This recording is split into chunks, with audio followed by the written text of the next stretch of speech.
There is a belief living inside you right now, a belief so old, so buried, so silent that you don't even know it's there. You think you're making choices. You think you're acting from freedom, from logic, from clarity. But what if I told you? You are not living your life. You are living the life of that hidden belief. It chooses your friends. It shapes your fears. It decides what you think you deserve and what you'll never dare to reach for. It whispers every time you feel small. It tightens your chest every time you're about to grow.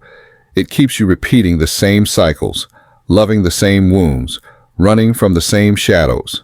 This belief doesn't argue. It doesn't scream. It simply pulls the strings, quietly, patiently, completely. Today, you're going to see it. And once you see it, your life will never remain the same. Every human being carries an unseen blueprint inside them, a pattern, a code, a story written before they were old enough to understand the world. Some call it conditioning, some call it trauma, some call it fate, karma, or the shadow. But no matter the language, the truth is this. There is a belief sitting at the center of your identity, and it is shaping your entire existence in silence.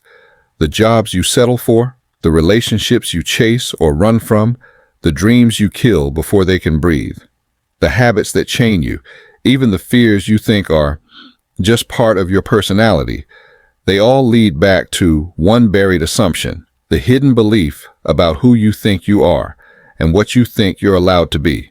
Most people will live and die without ever discovering it. They will call it destiny, bad luck, their nature, just how things are. But you're here, listening, watching, because something inside you already knows there is more beneath your life than what you can see. And today, we will descend into that hidden layer together. The truth is simple, but devastating. The belief controlling your life was installed before you ever had the chance to question it. Maybe it came from a parent whose love felt inconsistent, so you learned to chase approval. Maybe it came from a childhood moment where you felt small, powerless, unseen, and you decided you had to earn your right to exist. Maybe it came from a failure so early that it carved itself into your nervous system, and you began to believe that your desires were dangerous. You don't remember when the belief formed, but you feel it every time something inside you whispers, "Don't try. You're not ready. You don't deserve it. They won't choose you. You're not enough. You will lose everything. You must not disappoint. You must not be seen. You must not change." This belief becomes the architect of your identity. It filters your vision. It edits your memories. It chooses your reality. It is the invisible hand that keeps you living a life that feels too small for the soul inside you. And here's the darkest part. You think the belief is you. You think it's your intuition, your personality, your logic, your safety, your truth. But it's none of those things. It's a cage that learned how to speak, and it speaks in your own voice. Look at your life gently, not with judgment, but with honest curiosity. What is the pattern you always return to? The dream you almost pursue, but always somehow sabotage? The type of person you're drawn to even though they hurt you in familiar ways? The opportunities you walk away from right when things begin to grow? The emotion you fear so deeply that you build your entire personality to avoid it? These patterns are not accidents. They are echoes of the belief controlling you. If you believe you're unworthy, you'll unconsciously choose people who confirm it.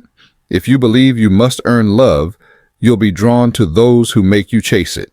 If you believe life is unsafe, you will mistrust every moment of peace. The belief becomes the compass.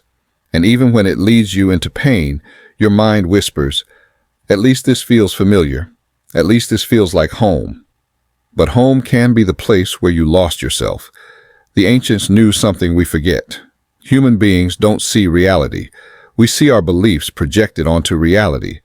Plato tried to warn us through the cave that we mistake shadows for truth and truth for danger.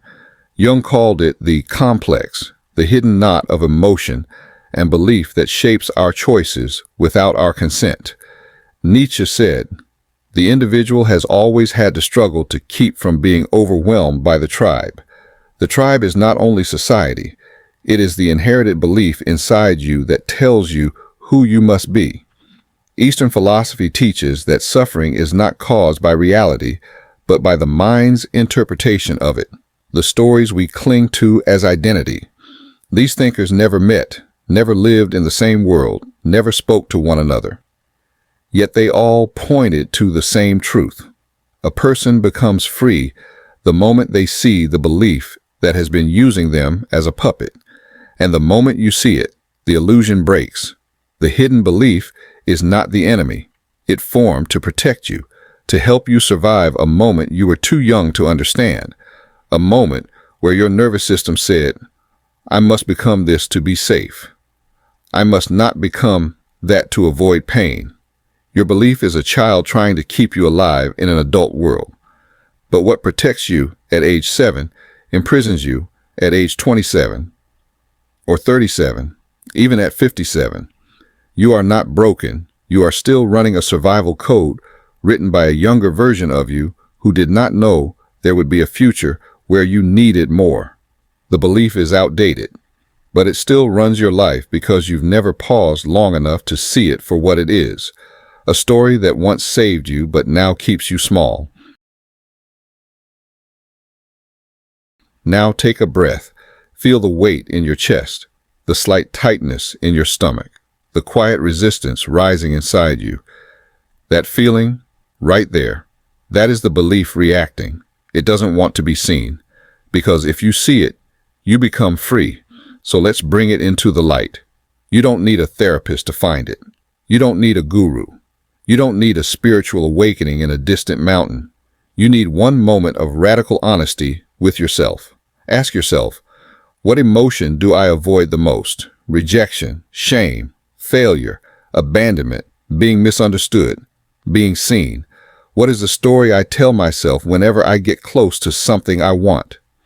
When I imagine my dream life, what is the first fear that rises? Who would I be without this fear?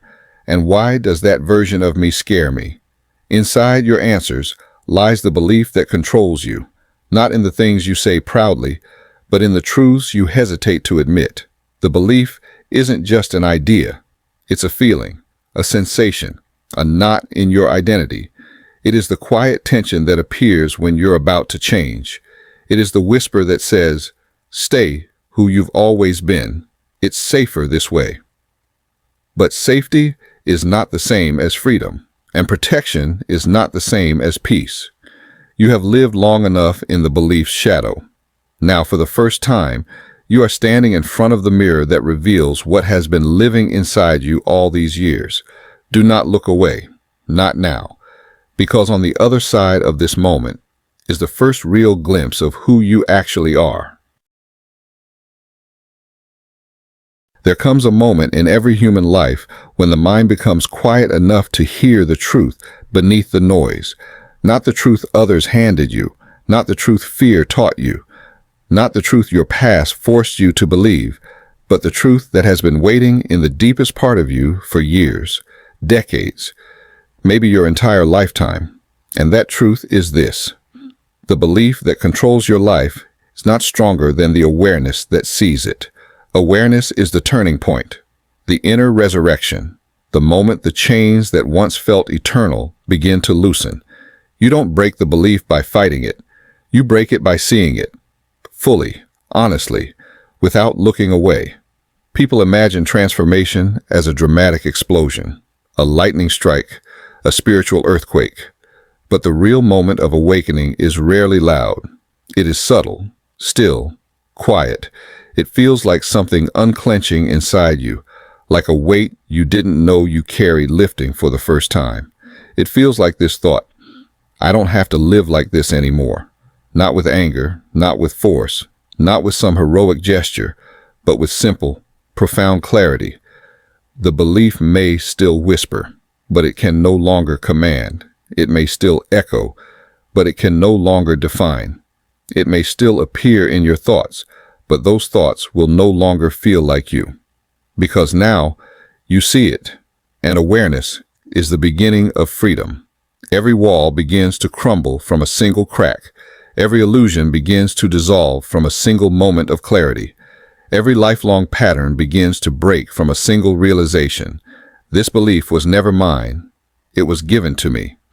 From a parent who was afraid, from a society that needed you obedient, from a moment of childhood where you misunderstood your own worth, from a wound that froze your heart in a story too small for who you would become. But you are not that child anymore. You are not that moment. You are not that story. You are the one who survived it. You are the one who can rewrite it.